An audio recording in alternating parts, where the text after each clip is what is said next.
¿Qué tal? Bienvenidos una vez más a este siguiente capítulo. Estamos nuevamente con esta serie de videos que he titulado Breve Historia de la Física desde hace mucho tiempo hasta principios del siglo XXI. Bien, en esta ocasión tenemos el capítulo número 3 titulado Los primeros pensadores de Occidente entre el idealismo y el materialismo. Aquí vamos a mencionar primero que nada una gran diferencia y entre estas dos corrientes, la idealista y la materialista. Nuevamente todo lo que digo aquí es a grandes rasgos mi noción de todos estos temas y hay que tomárselo como eso y pues investigar de lo que hablo para asegurarnos de la veracidad de mis palabras. Estas dos corrientes son casi completamente contrarias y se han tergiversado mucho, sobre todo en los últimos años. La palabra idealista y materialista se han utilizado mal. El idealismo y el materialismo son corrientes filosóficas y la primera de ellas entiende el mundo o lo comprende mediante la razón nada más. Es decir, todo lo que podemos saber de la naturaleza, del hombre y del universo solamente puede entenderse mediante el razonamiento. Por otro lado, el materialismo va hacia el otro extremo. Dice, bueno, sí, hay que razonar, pero tenemos que confiar también en nuestros sentidos, tenemos que medir, tenemos que pesar, tenemos que hacer uso de una serie de herramientas para conocer la realidad material que a final de cuentas es el mundo. Y durante las primeras décadas, durante los primeros siglos, donde vamos a tocar la historia de algunos de los pensadores o filósofos que han intentado explicar el mundo, estas dos corrientes han estado pues en una especie de batalla desde que surgen para explicar la naturaleza. Vamos a empezar primero que nada con el concepto del arjé o del arché. Este concepto, a final de cuentas, es un término griego, como les digo, se puede decir como arjé o arché. Viene de significar etimológicamente el principio, fundamento, comienzo de algo, en este caso pues del universo. Fue utilizado por los primeros filósofos para referirse al elemento primordial del que está compuesto o del que deriva toda la realidad material. Esta palabrita que fue utilizada hace ya bastantes siglos, milenios atrás, todavía nos sigue causando cierto problema a los científicos actuales, porque pues no podemos hablar de un arjé como tal para describir el origen del universo. Sin embargo, la idea de una sustancia primordial, de algún elemento primordial, está muy metido en el pensamiento científico actual. Actualmente podríamos decir pues que el arjé es el hidrógeno. Yo recuerdo que un maestro en filosofía nos planteaba este concepto y yo decía, bueno, yo sé cuál es el origen de todas las cosas. Le dije, pues es el hidrógeno. Y le expliqué, porque yo ya había leído en la prepa algunos libros de divulgación sobre el Big Bang y los primeros elementos que se formaron. Uno de ellos pues es el hidrógeno, del cual derivan las estrellas, y posteriormente, como hemos platicado en capítulos anteriores, pues de ahí deriva la materialidad. Todos los elementos vienen de las estrellas que estallan en supernovas y se crean mediante este fenómeno conocido como nucleosíntesis, y de esa forma se forman los elementos más pesados. Posteriormente la vida, como la conocemos hasta el momento, cuya base es el carbono. Entonces yo le contesté pues muy acá, yo ya sé cuál es el arjé. Y el maestro nada más se rió, pero como que el concepto del arjé iba un poco más allá, porque actualmente ahí podemos decir, bueno, sí, la materia que conocemos proviene del hidrógeno primigenio. Sin embargo, hay otra serie de componentes universales que no sabemos cuál es su origen, y no podríamos decir cabalmente que el hidrógeno también es el origen de esas componentes, como la propia radiación, la luz que se puede percibir de las estrellas o que abunda en el universo y que no podemos ver, incluso como las microondas u otras maneras en las que se emite la radiación electromagnética. No podemos decir que vienen del hidrógeno. Entonces ahí no sé si el maestro en esa ocasión sabía más que yo y se rió por mi intento fallido de encontrar el arjé de todas las cosas, el origen de todas las cosas en el universo. Pero bueno, ahora sabemos que hay otra cantidad de elementos que no podemos asumirle un origen material como lo conocemos. Ya lo platicaremos más adelante cuando veamos algo de materia oscura y de energía oscura, que son componentes del universo que deberían estar ahí en teoría, pero no sabemos de qué están formadas. En fin, este concepto, como lo vamos a mencionar, tiene un origen en la antigüedad con los primeros filósofos y tiene todavía cierta vigencia, porque todavía los científicos, los físicos, los cosmólogos están buscando el origen de todas las cosas. Esto nos habla acerca de cuál es el origen del universo, y conociendo el origen, la evolución, podemos saber posiblemente cuál será el destino de todo. Muy bien, partiendo de este concepto, vamos a analizar cómo lo veían o cómo lo percibieron algunos filósofos a lo largo de la historia. Cabe destacar además de que estos filósofos no solamente se dedicaban a pensar, sino que había estas corrientes materialista e idealista estaban todavía no muy separadas, sino que las utilizaban para escribir la realidad. Y como lo platicamos antes, había un método científico primitivo para tratar de explicar la realidad. No estaba bien fundamentado metódicamente, pero ya se podía utilizar para explicar cómo funcionaba la naturaleza. Con esto llegamos a Tales de Mileto, que es de los primeros filósofos que plantean el arjé. Este personaje pues tenía su academia, su escuela, y pensaba que el arjé, o el origen de todas las cosas, era el agua. Su razonamiento se basaba a que pues todos los seres vivos la necesitan para vivir, y decía, bueno, entonces si todo deviene del agua, pues del agua tiene que estar en todos lados, es el agua entonces el origen de todas las cosas. ¿Qué podemos ver aquí o qué se puede percibir? Que hay un razonamiento, hay una lógica. Sin embargo, la hipótesis que se plantea no puede ser demostrada hasta el final, simplemente se parte de una suposición que se defiende. Esto es algo característico de los filósofos occidentales de esta época. Vamos a hablar de los filósofos occidentales pues porque son los que tenemos más conocimiento de ellos, pero se pudiera también después profundizar en otro tipo de filósofos de Oriente o filósofos de otras culturas para ver cómo percibían ellos también el origen de todas las cosas. Vemos que este personaje también da explicaciones naturalistas de los fenómenos, es decir, atribuye todas las propiedades y características de la naturaleza a su mera naturalidad, o sea, a su naturaleza como tal, y está en investigar la naturaleza, en indagar en ella. Es la forma en la que se puede encontrar la explicación de todos los fenómenos. Es uno de los iniciadores de la especulación científica, como lo estamos planteando ahorita. Esa hipótesis de esa posible explicación pues se va a quedar en una especulación, pero que tiene características científicas basadas en la observación, en experimentación primitiva también, que no se lleva hasta el final, pero hasta ahí se queda, ¿no? Es solamente una especulación, una idea que se tiene, pero no profundiza todavía más. Por eso no podemos hablar de que es científica en el método, solamente en cómo se empieza a plantear. Para Tales de Mileto, el arjé va a ser algo que no tiene límites y pues se puede catalogar como algo indeterminado también. Un aporte adicional de este personaje lo recordaremos o lo recordarán de la secundaria, que se nos enseña en geometría, el teorema de Tales, que por ahí marca una relación de triángulos semejantes cuando pasan rectas paralelas, que ahorita en este pequeño dibujo se pueden ver en azul, sobre dos rectas con cierta inclinación que forman triángulos. Por ahí se habla de una relación de los triángulos semejantes, que marca también por ahí una relación entre los ángulos que se van formando. En fin, este es el personaje Tales de Mileto, y el arjé para Tales, o el origen de todas las cosas, va a ser el agua.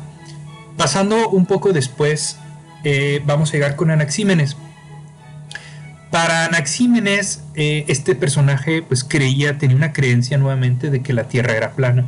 Actualmente hay una especie de cuestión muy rara, una corriente terraplanista que ha florecido los últimos años, personas que creen en conspiraciones y que el gobierno y las instituciones nos mienten por alguna razón. Pues este terraplanismo ha tenido un nuevo auge, por así decirlo, pero bueno, en la antigüedad era parte del sentido común que la Tierra fuera plana. Entonces este personaje pues coincide con esa creencia.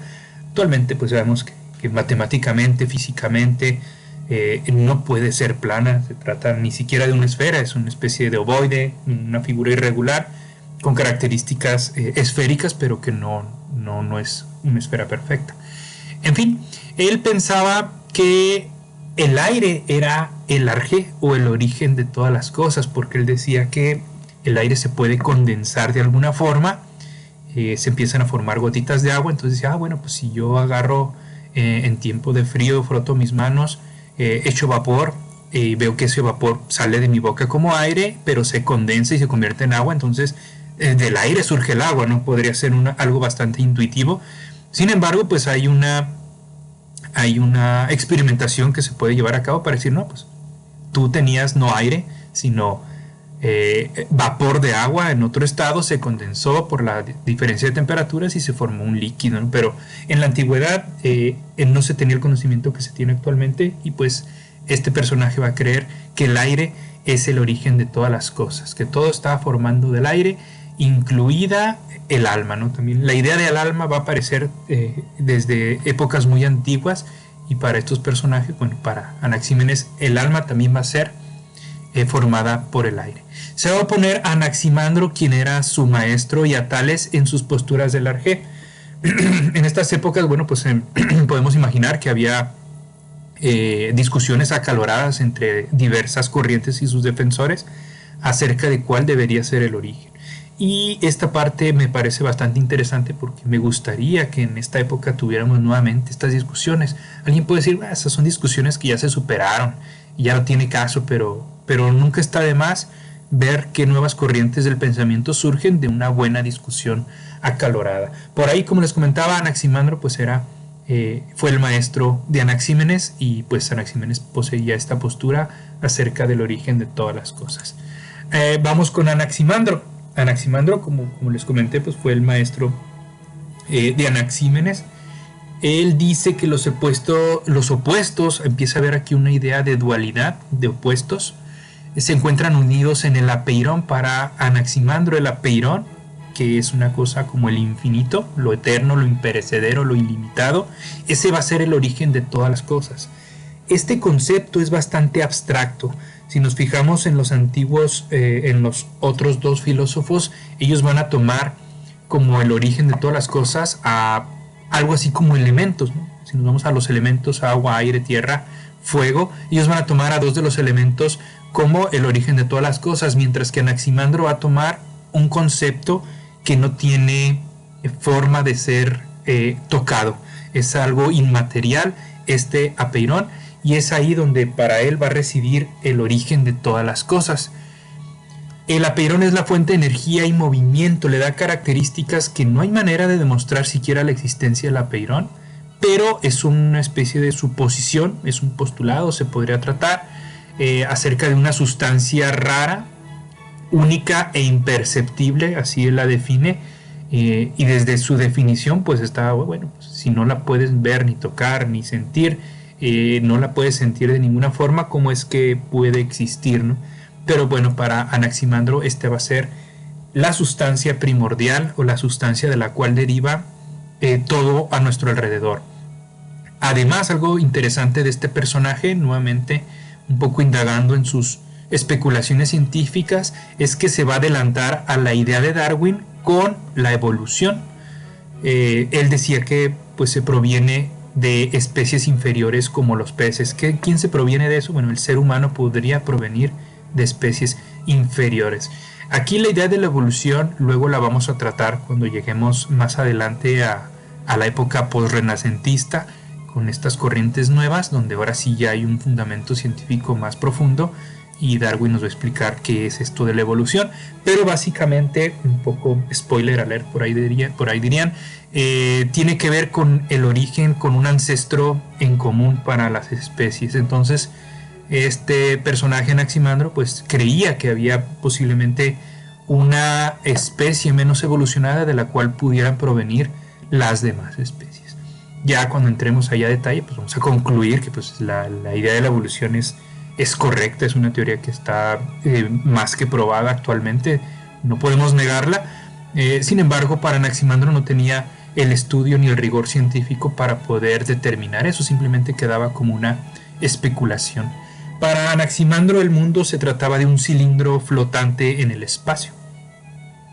Otra vez viene la cualidad de un cilindro como los terraplanistas actuales que así lo estipulan. Sin embargo, pues esta sigue siendo una suposición por el tiempo, el momento histórico que le tocó vivir y las corrientes que imperaban acerca de cómo debería de ser la Tierra y nuestro alrededor. También él creía que existe una especie de justicia e injusticia cósmica, adiquia y dique, que van a mantener el equilibrio. Como lo hemos mencionado un poco anterior, este personaje pues, nos habla de los opuestos que se encuentran dentro del apeirón. Y aquí es donde vemos la justicia y la justicia que mantienen el equilibrio en el universo. Entonces, las ideas de opuestos van a empezar también a aparecer y vamos a ver más adelante a un personaje donde los opuestos le son fundamentales. Bien, este es Anaximandro. Vamos entonces con Pitágoras. Pitágoras es el siguiente filósofo bastante interesante, del cual podemos resaltar el teorema de Pitágoras como uno de sus grandes aportes, sobre todo a las personas que estudian alguna ingeniería, incluso pues desde la secundaria, de la preparatoria. El teorema de Pitágoras es una herramienta fundamental para entender la relación que existe entre los catetos y la hipotenusa en el plano euclidiano, un plano sin ningún tipo de curvatura, donde se encuentra este tipo de figura geométrica, y es ahí donde se aplica el teorema de Pitágoras. Sin embargo, también Pitágoras, además de ser matemático, como les comenté, estas personas eran un poco de todo, van a estar relacionadas con una corriente filosófica. Para Pitágoras, como matemático, como buen matemático, los números van a ser el principio o el origen de todo. Es decir, el problema del arjé es resuelto por Pitágoras debido a la existencia de los números. Porque él decía que son eternos, son increados, son inmóviles, los números no existirán y tampoco podrán dejar de existir, ¿no? Sin los números no podríamos describir la naturaleza. Y no es el único personaje en la historia que se ha referido a los números o a las matemáticas como el lenguaje de la naturaleza o el lenguaje de Dios, la forma en que están escritas las leyes que rigen el devenir del universo. Entonces este personaje, Pitágoras, le va a adjudicar una esencia primordial o una esencia primigenia a los números, dando con ello pues la resolución del problema del arjé. Nuevamente, ¿cómo pudiera surgir todos los números? Se podría hablar de que los números son necesarios, pero ¿cómo pueden surgir la materialidad del mundo de los números? Es complicado si lo pensamos un poco. Va a incorporar cierto misticismo, pues va a decir que el alma se encontraba encerrada en una prisión de carne y hueso, que es el cuerpo, y le impedía conocer la realidad. Aquí podemos ver una corriente idealista acerca de cómo percibimos realmente el mundo, con qué se percibe el mundo, si con la carne y el hueso o con la razón.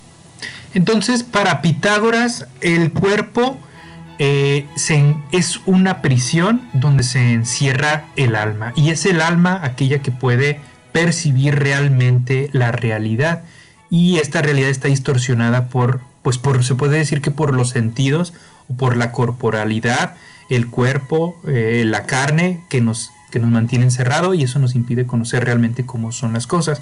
Aquí vemos una lucha entre el materialismo, la carne y el hueso, y el idealismo, el alma, ¿no? La razón que nos permite conocer realmente la realidad. Sus grandes aportes, como lo comenté, pues son hacia la geometría. El teorema de Pitágoras es el que se puede catalogar su gran aporte en el terreno de las matemáticas. Además dice que el universo está dividido entre un mundo natural, donde se encuentran los animales y las plantas, el mundo del humano y el mundo divino, ¿no? También hay que resaltar que estos personajes están inmersos dentro de las religiones politeístas, son griegos, y las creencias pues son en muchos dioses.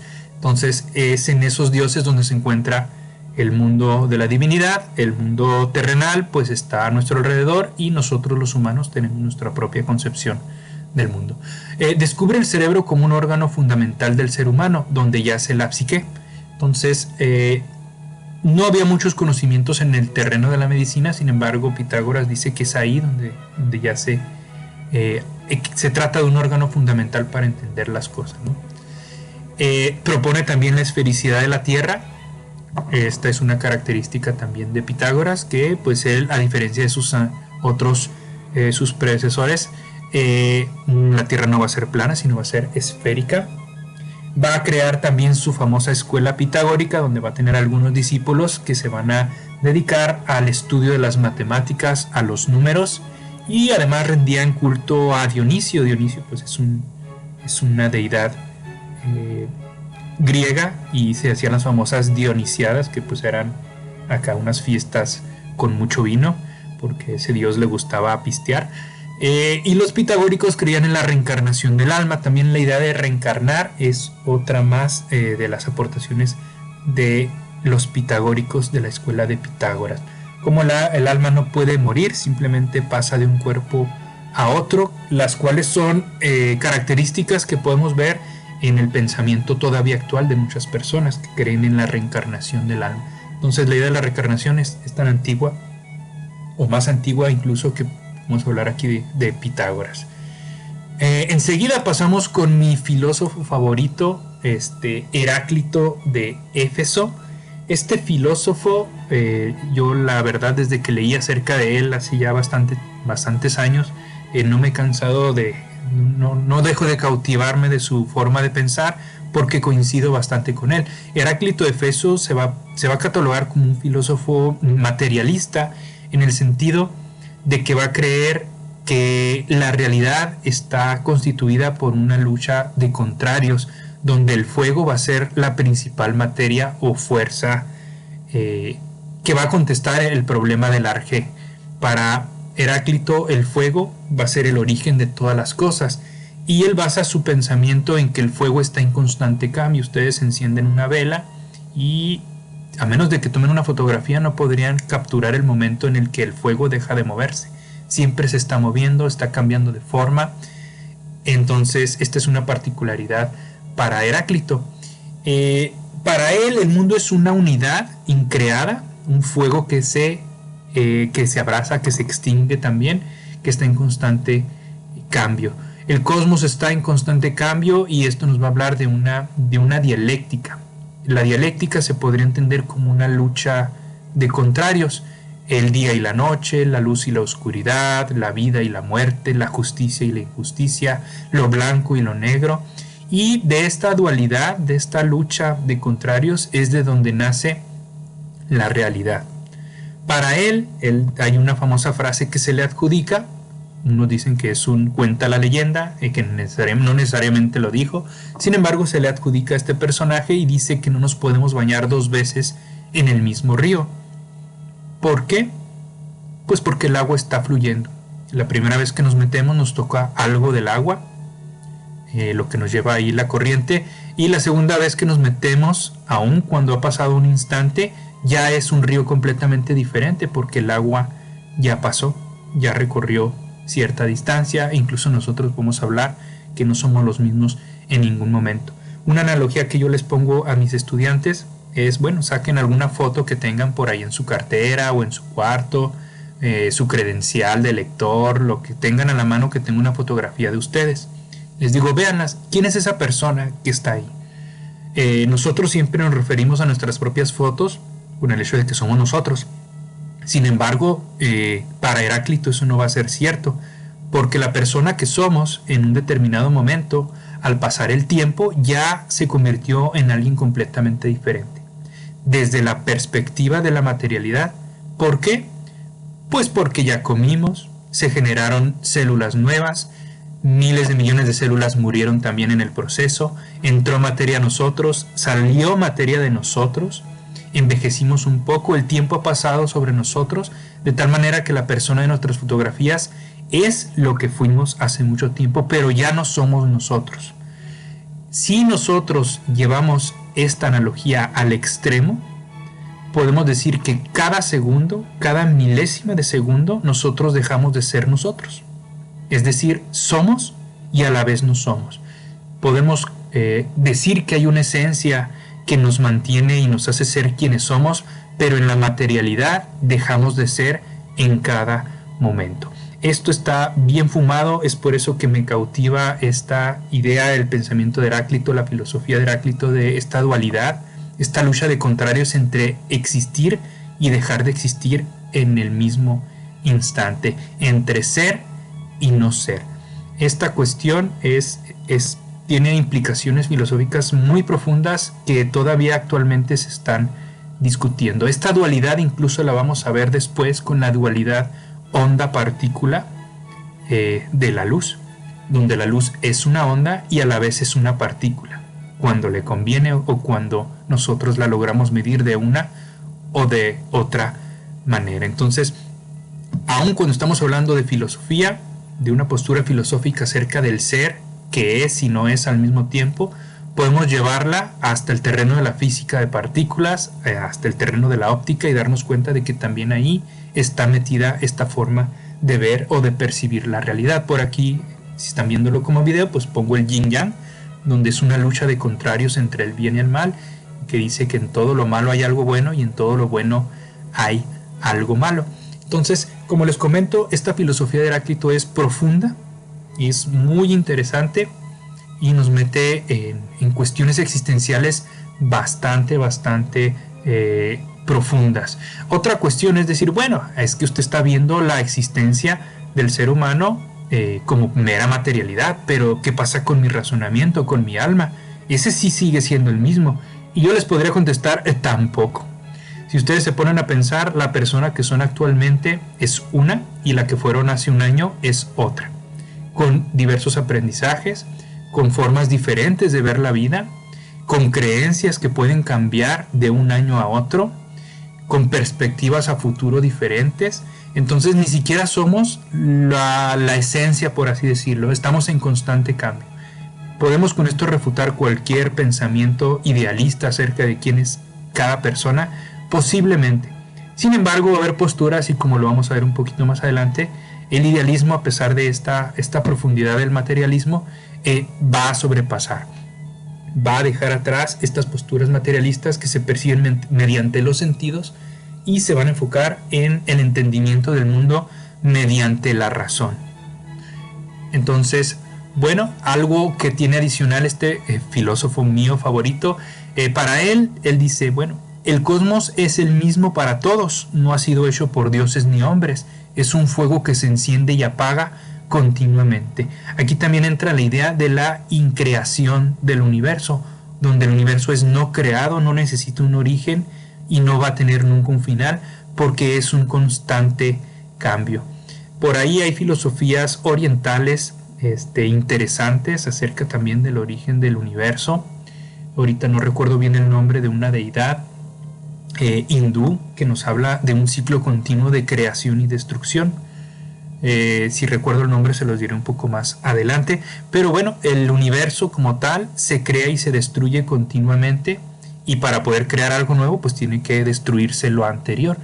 Entonces esta postura también de la lucha de contrarios de la creación y la destrucción también va a estar dentro de otro tipo de filosofías que podemos luego platicar también, como las filosofías orientales. Entonces finalmente nos quedamos con la frase de Heráclito de Éfeso, donde el ser es y no es al mismo tiempo. Nosotros somos y no somos en todo momento, en cada instante. Y si lo pensamos desde el terreno de la física, de la biología, de la química que nos conforma, podemos concluir de que es cierto. En cada momento dejamos de ser nosotros y nos convertimos en alguien más. Pero es tan instantáneo, es tan súbito que ni siquiera nos damos cuenta. Es algo continuo. Para Heráclito, la realidad es un constante cambio. Muy bien, con esto pasamos a Parménides. Parménides es otro filósofo contemporáneo de Heráclito. De hecho, eran rivales en el pensamiento. Y él dice, no es cierto. El ser no puede ser y no ser al mismo tiempo. El ser es y ya. Porque lo único que no es el no ser. En fin, este tipo de postura va a ser contradictoria a Heráclito, y para Parménides, el arjé van a ser dos líneas o caminos que se encuentran que se pueden caminar. Uno de ellos es la verdad y el otro va a ser la opinión. Para Heráclito, la realidad estaba conformada por un constante cambio, donde podían ser y no ser las cosas. Pero para Parménides esto no va a ser así. Él va a decir, Heráclito cree que es de esta forma porque percibe la realidad mediante los sentidos, y los sentidos van a ser engañosos. Para él, los sentidos es una mera opinión, pero la verdad es la verdad. Es lo que va a decir Parménides. Su camino hacia el conocimiento viene de la razón y no de los sentidos. Este es algo que va a diferenciar a los pensadores idealistas de los materialistas. Los materialistas perciben el mundo con los sentidos, lo tratan de comprender midiéndolo, tocándolo, y los idealistas van a tratar de comprender el mundo mediante la razón, nada más. Porque la razón va a ser lo único que no se va a dejar influenciar por diversas perspectivas o por la opinión que se tenga acerca de la realidad. Los fenómenos de la naturaleza tienen una relación con el ser humano, es lo que va a pensar Parménides. Si un árbol se cae pero nadie lo escucha, ¿hace ruido? Entonces ahí realmente, ¿qué es esto? Esta frase es bastante interesante también. ¿Qué es el ruido? Si alguien puede percibirlo, existe, si no, no existe. En fin, ¿no? La razón construye la realidad, no los sentidos. Esta va a ser el pensamiento de Parménides, y algo que está bien fumado es acerca del ser. Para Heráclito el ser es y no es al mismo tiempo, y para Parménides lo que es, el ser, puede pensarse, lo que no es, o el no ser, no se puede pensar. El ser es uno, inmutable, indivisible. Para la época del átomo no existía la idea de la división, y el no ser pues no va a tener estas cualidades. Y si uno estudia un poco más a fondo la filosofía o el pensamiento de Parménides, pues uno va a concluir, pues nada es ser. Si no se puede dividir, no puede cambiar, entonces ¿qué es el ser? Bueno, es un concepto que él va a identificar mediante el razonamiento. Entonces cuando tratamos de verlo, de tocarlo, de dividirlo, pues es algo que se hace con los sentidos, algo bastante profundo. Para él va a haber un mundo real, indivisible, único, finito, completo, eterno, etcétera, que se percibe con la razón. Y va a haber un mundo aparente, que va a ser falso, divisible, infinito, incompleto, ilusorio, pasajero, y ese mundo aparente se va a percibir mediante los sentidos. Esta característica de la forma de ver el mundo de Parménides la va a retomar Platón cuando la veamos en otro capítulo, y nos va a decir, bueno, es que los sentidos son engañosos. Muy bien, esto es lo que se puede sintetizar acerca del pensamiento de Parménides. Como vemos, es opuesto al pensamiento de Heráclito. Tratan de refutarse uno al otro. Y con eso vamos a llegar a el pensamiento, a la forma de pensar de dos filósofos materialistas muy importantes, los cuales son Demócrito y Leucipo. Demócrito es el más conocido, sin embargo los dos eran contemporáneos. Van a formular la teoría de que la materia que compone la realidad van a ser los átomos, partículas indivisibles, que es etimológicamente lo que significa átomo, que van a formar la realidad que se encuentra a nuestro alrededor. Este es un pensamiento bastante elevado para la época. Sin embargo, tecnológicamente y científicamente hablando propiamente, no se tenían las posibilidades para demostrar la existencia de los átomos. Sin embargo, actualmente sabemos que sí, los átomos conforman la realidad, y depende de qué elemento atómico utilicemos, vamos a tener una combinación diferente que forma la realidad que está a todo nuestro alrededor. Para Demócrito y Leucipo, estas partículas iban a ser esféricas e indivisibles. Por ahí cuenta la leyenda que Demócrito, partiendo pan, hasta que no pudo partirlo más con un cuchillo, se dio cuenta que había partículas pequeñitas que conformaban el pan completo, y esas partículas que no se pueden dividir pues deberían ser los átomos, y toda la materialidad de nuestro alrededor estaba constituida por ellos. No es algo tan alejado de la realidad, sin embargo pues actualmente conocemos pues ya cómo funcionan los átomos, y que sí se pueden dividir. Si no había vacío, no puede haber movimiento. Átomos y vacío era lo que conformaban la realidad. Átomos y espacio es todo lo necesario para conformar a nuestro alrededor la realidad. Es una corriente materialista, como le digo. La materialidad de las cosas es lo que se estudia. Es ahí donde yo empiezo y digo, bueno, entonces, ¿qué es la información? Es ahí una pregunta interesante que alguien en la escuela me hizo, profe, que la información tiene masa, pesa, o la información es algo abstracto que los entes con cierta inteligencia le adjudicamos un significado. Yo digo que pudiera ser así, pero al mismo tiempo pues me entran las dudas. Una hoja rayoneada con garabatos tiene la misma tinta y el mismo papel que una hoja escrita con símbolos matemáticos o con letras y representan información diferente. Una puede representar una ecuación, un poema, y la otra simplemente garabatos, sin embargo están formados de la misma materia. Entonces, ¿qué es la información? Esa es una pregunta que queda abierta. ¿Es algo humano nada más? ¿O en el universo existe? ¿Se requiere inteligencia para percibir la información? ¿O qué es? ¿No? Esa es una cuestión por ahí interesante acerca de qué es la información. ¿Es algo tangible? ¿Es algo abstracto? No se sabe. Esto queda para una discusión más elaborada. Adicionalmente dice, al decir que la materia es autocreada, este filósofo o estos filósofos, este par de filósofos, van a ser de los primeros filósofos ateos, porque recordemos que en su época ellos vivían en una época de politeísta, de creencias. Entonces su religión estaba constituida por muchas deidades y se explicaba con ellas la creación y el devenir del mundo, del tiempo y de los seres humanos. Entonces, al decir o al asegurar que la materia, los átomos, son autocreados, pues van a negar la existencia o la necesidad de estos dioses. Bastante interesante la postura de Demócrito y Leucipo. Además dicen que los átomos no se descomponen o desaparecen, sino que se van a reorganizar y de esa manera constituyen la realidad. Entonces, si no se descomponen, no decaen en el tiempo, pues es algo que va a mantenerse en todo momento y van a cambiar de forma según vaya pasando diversas circunstancias. Actualmente sabemos que los átomos, muchos de ellos pues sí decaen, ¿no? Muchos de ellos se descomponen o van decayendo radiactivamente y van convirtiéndose en otra cosa. ¿Se podría catalogar esto como una reorganización? Puede ser, ¿no? Sin embargo, no solamente los átomos constituyen la realidad, como les comento. Actualmente sabemos que hay sustancias en el universo que no tienen una composición tangible, ni siquiera visible, y están presentes por ahí. Aquí podemos hablar de que estamos en una época bastante desarrollada, pero algo sucedió, ¿no? ¿Cómo es que esto fue hace 2000 años y hasta hace apenas 100 años la radiactividad se empezó a descubrir y con ello experimentar para dividir el átomo? Bien, con esto pasamos a otro personaje interesante. Este personaje se llama Eratóstenes.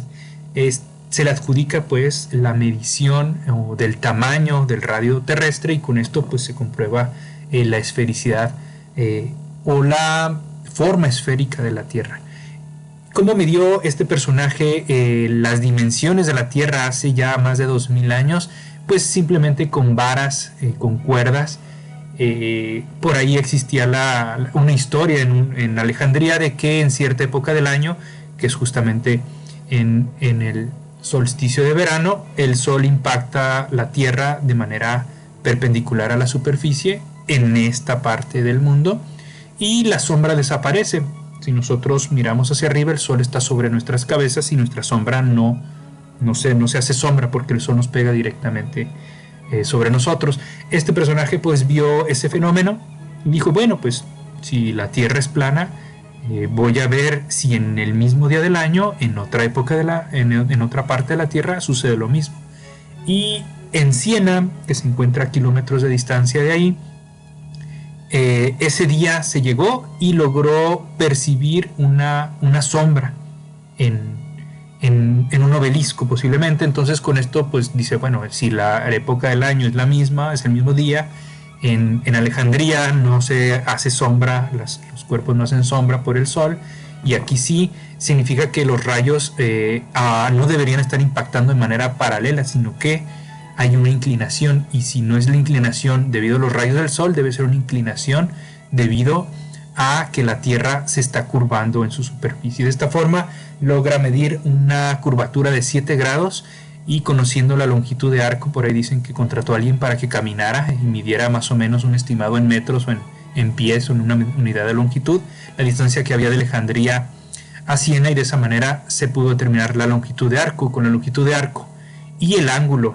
de inclinación mediante trigonometría se puede estimar así el radio terrestre. Y los cálculos del radio terrestre pues fueron bastante aproximados a la realidad, y con esto también queda establecido que pues la Tierra, esto es una prueba magnífica de la esfericidad o de la redondez de la Tierra, no esfericidad propiamente, pero sí de que no se trata de algo completamente plano. Aquí hay que mencionar, cabe destacar que este filósofo, este matemático se va a convertir con esto en uno de los primeros que empiezan a utilizar el método científico, ahora sí en experimentación. Recuerden, hay una observación, hay una hipótesis, hay una experimentación y se comprueba algo. De esa manera, aun cuando no estaba establecido este método científico, podemos hablar de que ya se está llevando a cabo de manera magnífica. Por ahí me hacía falta mencionarse hace poquito con Heráclito de una deidad hindú que nos hablaba de ciclos de creación y destrucción, y pues aquí tenemos una imagen de esa deidad. Se llama Shiva, es una deidad hindú, el dios benevolente, algo así lo catalogan. Esta imagen está tomada en el CERN. El CERN es un acelerador de partículas donde se están llevando actualmente a cabo los experimentos más importantes en el área de física de partículas. Es un acelerador de hadrones, se habla, mide kilómetros de radio. Está por allá en Suiza, me parece. Y bueno, es interesante ver cómo en este lugar aparece esta estatua donada por allá por alguien hindú, y se ve este personaje que es el dios de la creación y la destrucción. Como les comenté, esta dualidad entre creación y destrucción está presente en mucho pensamiento filosófico antiguo y actualmente. Y bueno, aquí resulta irónico que en un lugar donde se crean partículas mediante colisiones de unas con otras, bueno, crear está... No es propio decirlo, sino que se transforman partículas en otras mediante colisiones, es donde aparece este personaje. Como datos curiosos, hay que recordar que todos estos filósofos que fueron capaces de tener un pensamiento acerca del origen del mundo, resolver el problema del Arjé, de filosofar como tal, pues fueron personajes que vivieron en una época llamada esclavismo. Cada una de estas personas tenía una serie de esclavos, unos 10 esclavos para poder hacerle las cosas, mientras ellos se dedicaban pues ahora sí que a vivir la vida, a filosofar, a las artes, a la ciencia, a las matemáticas, que en aquella época era lo más in, o sea, no ir de fiesta e ir de viaje y pasársela comprando, eso no era lo más in hace 2500 años. Lo más in era filosofar y hablar acerca del mundo, de las corrientes del pensamiento, el origen del alma, el devenir de la vida, dedicarse a las matemáticas. Eso es algo bastante rescatable de esa época, a pesar de que obviamente el 90% de la población de Grecia pues era esclava.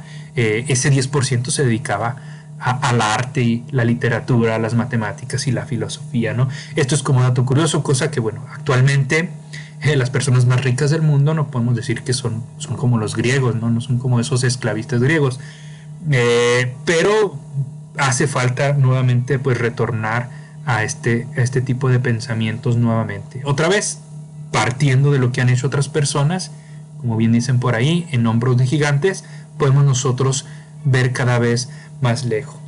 Bien, entonces con esto dejamos por aquí este video. El siguiente video vamos a continuar con algunos filósofos más para ver qué es lo que sucedió después.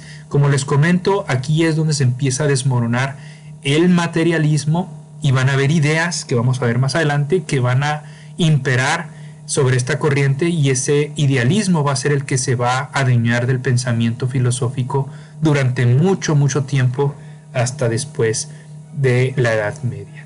Bien, con esto terminamos. Pasen un excelente día y estamos en contacto para un nuevo capítulo de esta serie Breve Historia de la Física. Hasta luego. Si te gustó el video, apóyame con un like y compártelo. Puede ser que tus amigos lo necesiten y les pueda servir de ayuda.